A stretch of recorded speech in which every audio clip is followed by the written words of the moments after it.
Big news about my channel, people. I am moving out of my office. So if you're looking for office space in the western suburbs of Melbourne, give Tino a call. So yeah, this has been a long time coming. This place has been a mess since the incident.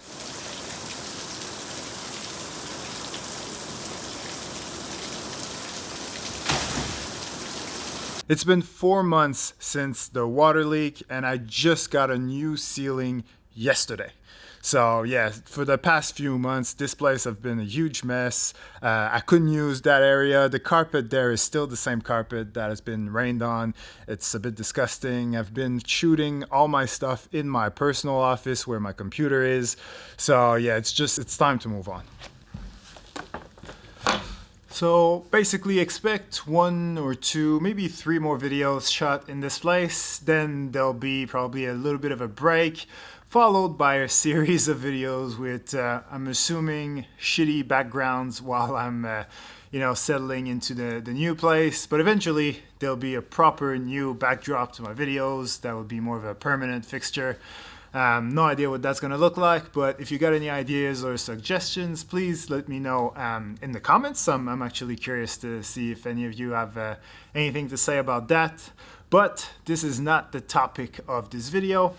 The topic of this video is my autofocus settings, the ones that I use to film sports, because I get that question a lot in my DMs. A lot of people want to know what's the best settings for autofocus when it comes to filming any kind of sport.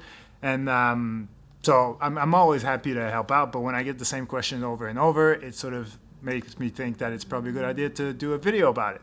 But that being said, if you have any questions, feel free to hit me up. I'd say Instagram is probably the best way to make sure I see it. So just slide in my DMs, and yeah, I'll just get back to you as soon as I can.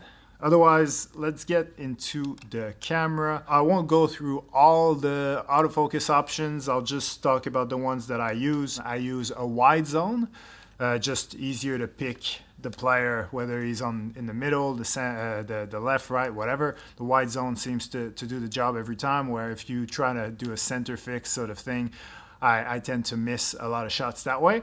Otherwise, I keep the face tracking on. With this particular camera and my FX3 as well, there is eye tracking, which is even better. But the thing is, though, when you're filming sports that have a lot of players in the frame, it can be confusing for your face tracking. So one trick that I use a lot to make sure that the focus stays on the player that I want is that once that person is in focus, I press the shutter button, and when you do that, that's basically gonna hold the focus where it is. And there's even a green square on a Sony camera anyway. There's a green square that's gonna appear, which is basically your camera telling you that, yep, I've got this is in focus, and it's staying there until you release the button.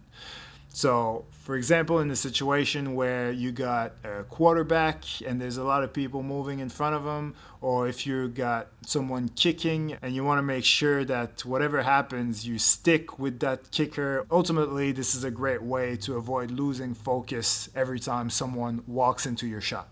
Another thing that I've been playing with, because these cameras have touch screens, so you can sort of, if you see that the autofocus is struggling, you can always with your left hand go on the screen and spot focus, basically. So you touch on the screen where you want it to focus, which is a lot easier to do if you're on the tripod, let's be honest. So all that to say, get a wide zone for your autofocus, face tracking. This is going to be the best way to do it for 75%, I'd say, of the shots you're filming.